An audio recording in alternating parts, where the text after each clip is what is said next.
근로시간 단축 논의에 대한 법안이 또다시 무산이 됐습니다. 하지만 더 오래 일하고 싶은 사람들보다는 조금은 덜 일하고 싶은 사람이 많기 때문에 언젠가는 근로시간 단축은 이루어지게 될 겁니다.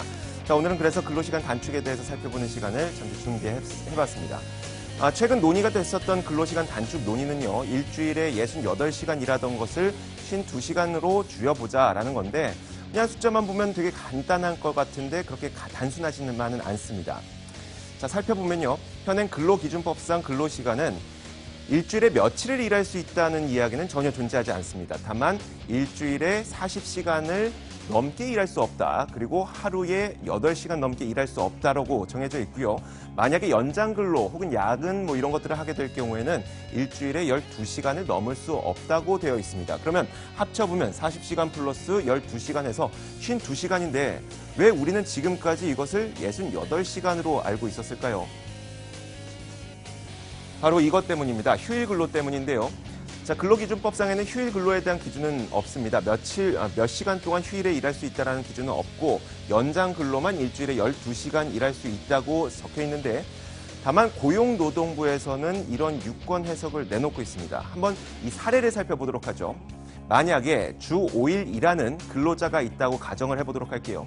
근데 이 주 5일 일하는 근로자가 52시간의 근로시간을 모두 다 채웠습니다. 그런데 이 근로자가 만약에 휴일에 나와서 일을 했다면 이것은 불법일까요? 아니면 합법일까요? 분명 일주일에 52시간이기 때문에 불법일 것으로 보이지만 그렇지 않습니다.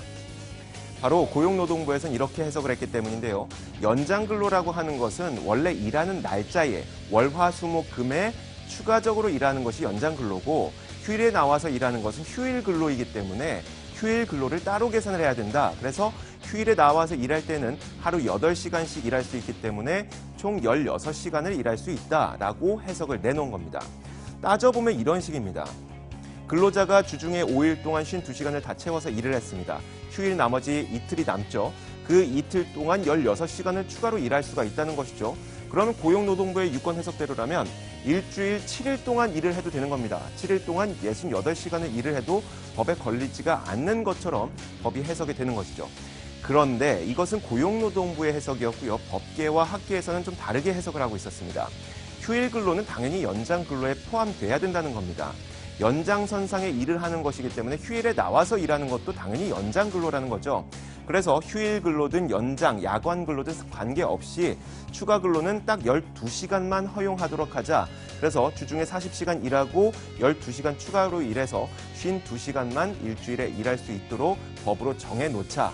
그러니까 법이 있었지만 지켜지지 못했던 것을 지킬 수 있도록 법을 제정해보자는 것이 바로 근로시간 단축 논의였습니다. 그런데 이 근로시간을 단축시킨다는 것이 기업도 마찬가지지만 근로자들도 쉽사리 받아들이기는 어렵습니다. 기업은 너무나도 당연하죠. 근로시간을 단축시켜버리니까 더 많은 인재를 채용을 해야 되는 것이고 인건비 부담이 있습니다.